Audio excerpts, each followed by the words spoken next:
So yan, pinapatanggal na yan ngayon. Bakit ayaw nyo pa malis dyan? Niraradyoan na kayo. Bakit parang ayaw nyo alisin yan? Ikaw, ano ka dyan? Diba, nakakaabala kayo, hindi kayo nakakatulong sa komunidad. Sakay pa kayo ng sakay. Tabi mo nga muna. Tabi mo muna. Tabi mo muna, sa gilid. Tabi mo na sa kaliwa, sa kaliwa. Tabi mo na sa kaliwa. Lisensya lang ha. Lisensya lang.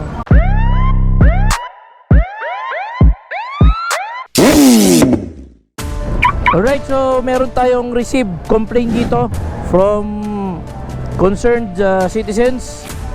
So yung stretch of recto natin, yung fronting or beside nung Station 11, meron ditong mga pumipeka. So yung pumipeka, yan yung tawag sa mga pumaparada. Then nag-obstruct, ginagawa nila parking space yung mga side streets natin. So dapat yan inaalis. Bakit? Kasi nakakapag-cause sila ng obstruction and moderation dun sa flow of traffic natin dito along recto. So kailangan yan inaalis. So nandito na rin yung ating mga elements ng Manila District Traffic Enforcement Unit led by Police Major Anthony Coily Olgado, Chief MDTEU. So ayun na yung ating mga elements. Inaalis na yung mga naka-obstruct po dito.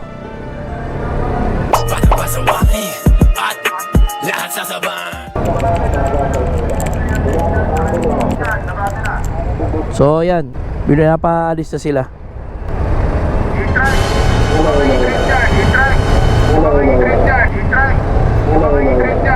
So yan, pinapatanggal na yan ngayon. Sober. Bakit ayaw nyo pa malis dyan? Niraradyoan na kayo. Bakit parang ayaw nyo alisin yan? Ikaw, ano ka dyan? Diba, nakakaabala kayo, hindi kayo nakakatulong sa komunidad.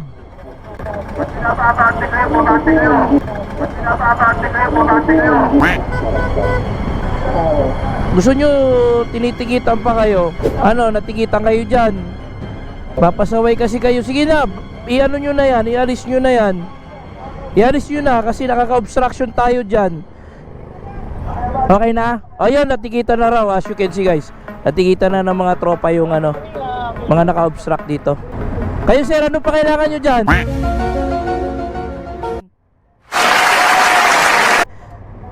Pinapalis na po tayo at nakakaharang tayo dyan. Naka-obstruct po. Sige lang po, sige po mami, i-assist natin. Gadget ko lang sir. Sige po, pakibilis lang po ha. So yung mga nakaharang dito, biray natin to. Oo, ulit eh.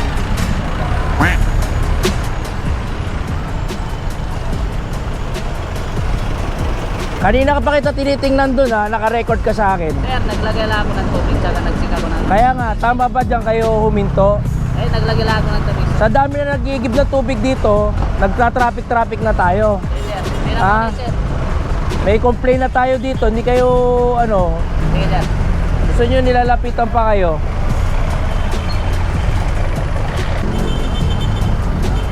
Sakay pa kayo ng sakay. Tabi mo nga muna.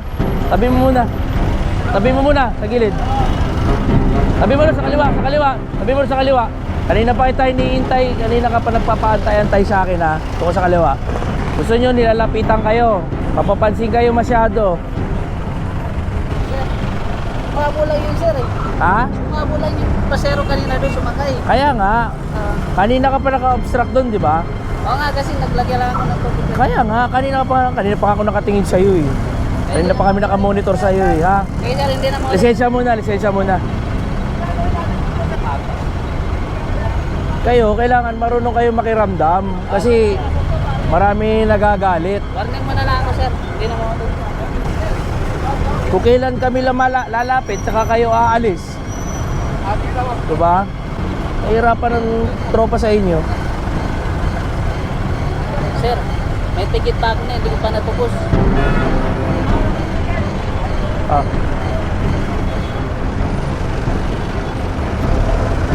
So ayan, titikita na ng ating personnel yung mga nag-obstruction dito. So di talaga natin ina-allowed sila rito na mag-obstruct.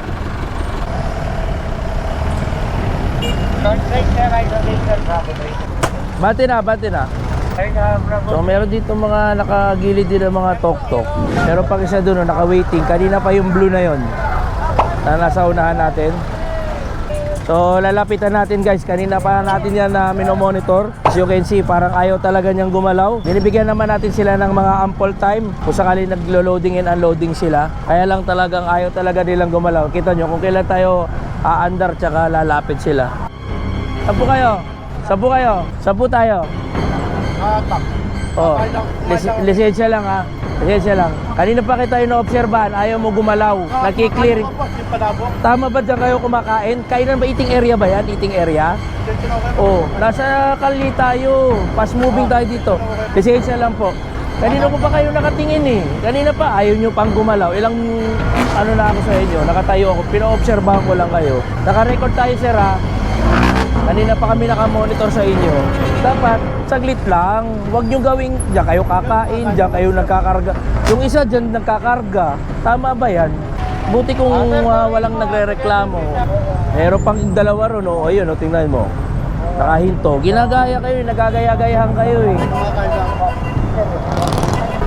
So guys, may kinuha natin yung license nila for proper disposition. And at the same time, hindi talaga natin yan ina-allowed na mag-park dito, mag-obstruct, mag-waiting. Kasi hindi naman to loading in and unloading area. Sir, patikita ko lang to. Kumakain lang daw eh. Gilid. Kanina pa ako nakatayo eh. Kaya yes, another one. Ang titigas ng mga yan, mga idol, yung mga tao na yan, makukulit. Ginagawa nilang parking lot itong kahabaan natin ng rekto. So ayun, natikita na agad ng mga tropa natin ng traffic. Then hindi sila hinayaan na pumeka dyan. Then nandito din yung natin, Misik Police Station ng Station 11. So sinisecure din nila yung area and perimeter natin dito. Katulong din natin yung mga yan para i-maintain yung security and mag-remove ng mga congestions within this area dahil hindi talaga ginagawang parking space to and parking stop. Likewise unloading in, unloading din as much as possible. Dapat hindi natin yan hinahayaan kasi syempre pag huminto yan dito sa harapan natin, automatic yan all the way lahat ng mga nasa likuran yan hihinto rin, no? Parang ano lang yan, train effect. Yan. So as you can see ngayon, maliwanag na.